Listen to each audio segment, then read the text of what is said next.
शैलेंद्र कुमार जी। राधे राधे। महाराज जी, आपके चरणों में कोटिशः चरण वंदन। महाराज जी, मैं विगत साल भर से आपका अमृतमय वचन सुन रहा हूँ और तात्कालिक समस्याओं का समाधान भी प्राप्त कर लेता हूँ। मेरा प्रश्न यह है कि मैं एक दिव्यांग और अधम व्यक्ति हूँ। मुझे तो एहसास है कि पिछले जन्मों का गलत कर्मों की वजह से ये गति प्राप्त हुई है। महाराज जी, समाज में हम जैसे लोगों को कुछ अलग तरह देखा भी जाता है, परंतु क्या श्री जी हम जैसे अपंग देखो, अधम ये लोगों बात को तो पहले यही समझो कि समाज में कोई तुम्हें क्या किसी को आदर से नहीं देखता। काम बनना है तो हाथ जोड़ करके प्रणाम करता है, काम नहीं बनना है तो सब अंगूठे में एक दूसरे को रखते हैं। ये तो हे भाव छोड़ ही दो। और जो अच्छी दृष्टि से देखता है वो सबको देखता है, वो पशु पक्षी को भी भाव से ही देखता है। तो दृष्टि तो है ही नहीं समाज में ना। भगवत दृष्टि जब तक नहीं आएगी तब तक वो, अब राक्षसी दृष्टि है। देखो ना, जीवों के प्रति कैसे देखते हैं, पशु पक्षियों को भून के खाना, काट के खाना, उबाल के खाना।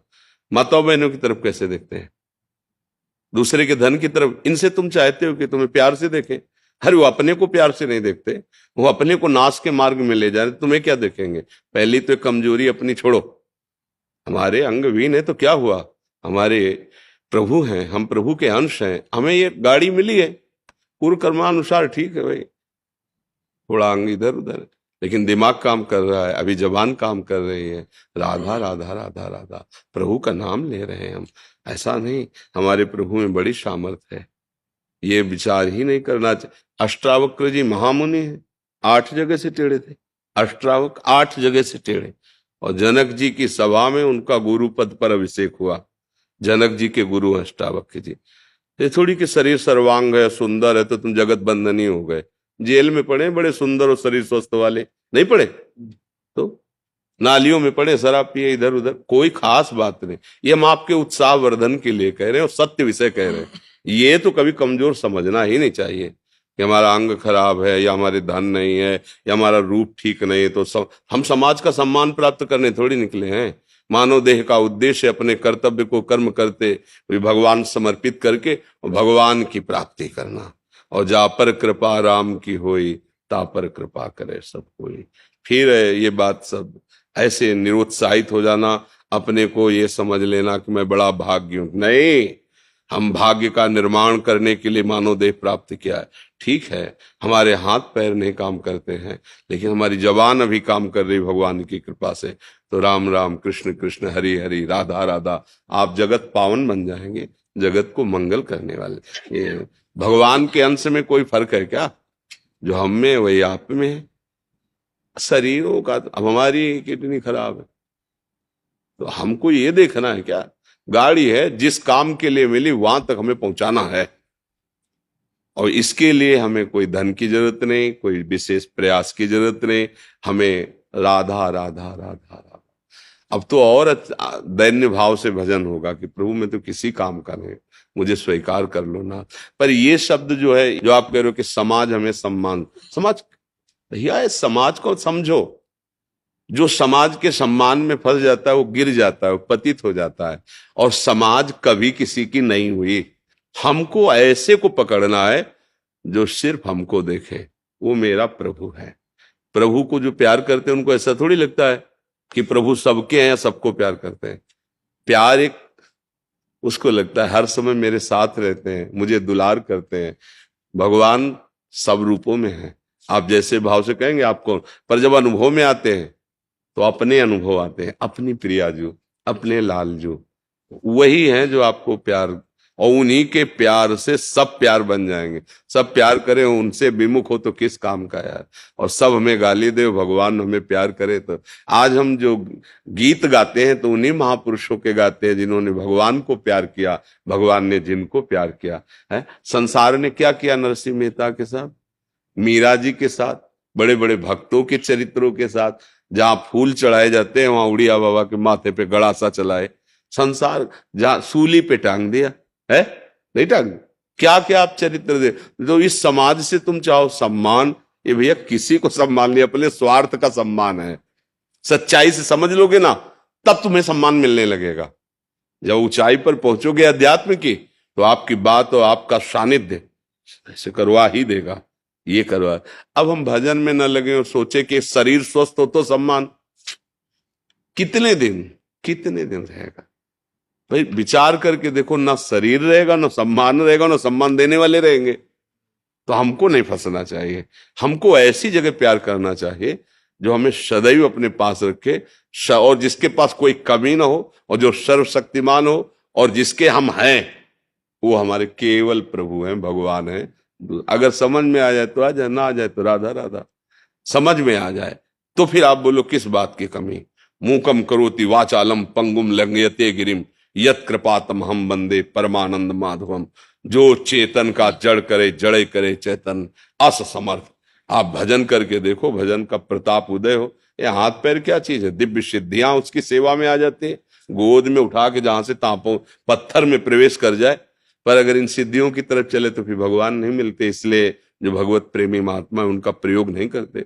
नाम जप करो भैया, और उत्साह से भगवान के बच्चा हो, भगवान के अंश हो। शरीरों का क्या, जिनके स्वस्थ है 2 मिनट में एक्सीडेंट हुआ, फैल गए रोड में, इन शरीरों का कोई अभिमान? किस बात का अभिमान? एक झटके में खत्म हो जाने वाला शरीर है। तो जैसा मिला है ये जरूर है कि हमारे कर्म के अनुसार मिला है। अब हमको हारना नहीं है अपने जीवन में। मतलब एक हमारा शुरू से जिद्दी स्वभाव रहा है, कोई पूर्व जन्म का ऐसा प्रताप रहा है कि हारना नहीं सीखा। मर जाना अच्छा है, हारना अच्छा नहीं। ये हमारे स्वभाव में बैठा रहा।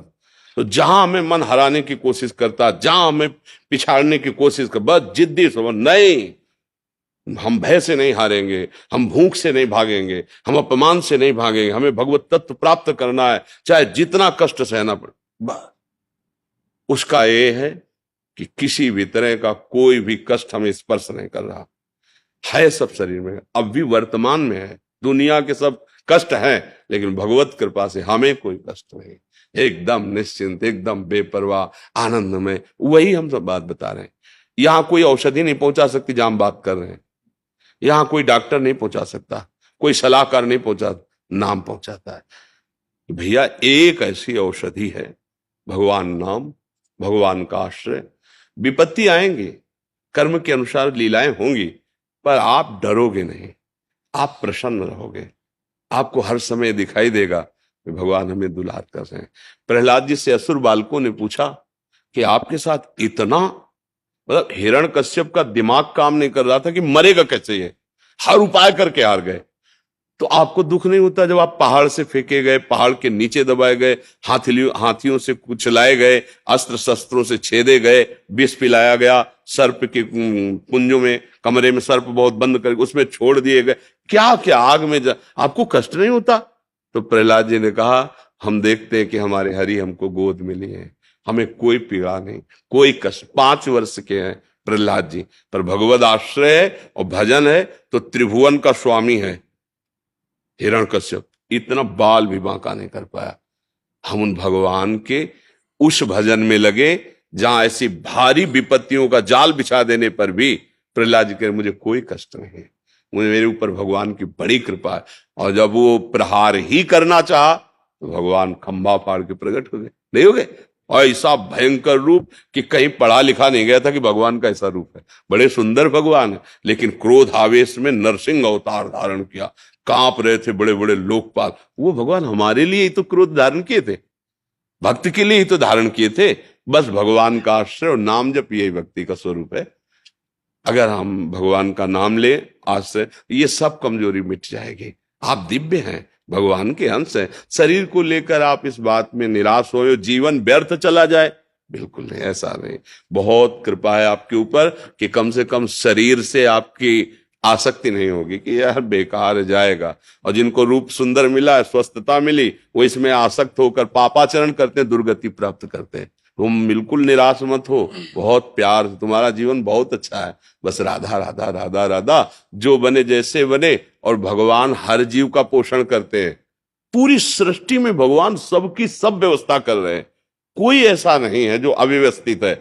अपने दिमाग से हम अव्यवस्थित हैं, जहां हमारी सोच है वहां हम अव्यवस्थित है। भगवान की तरफ से देखो, फ्री ऑक्सीजन, पृथ्वी में फ्री रहो, जल, जो आकाश, जो भगवान की व्यवस्था देखो, सब फ्री एकदम।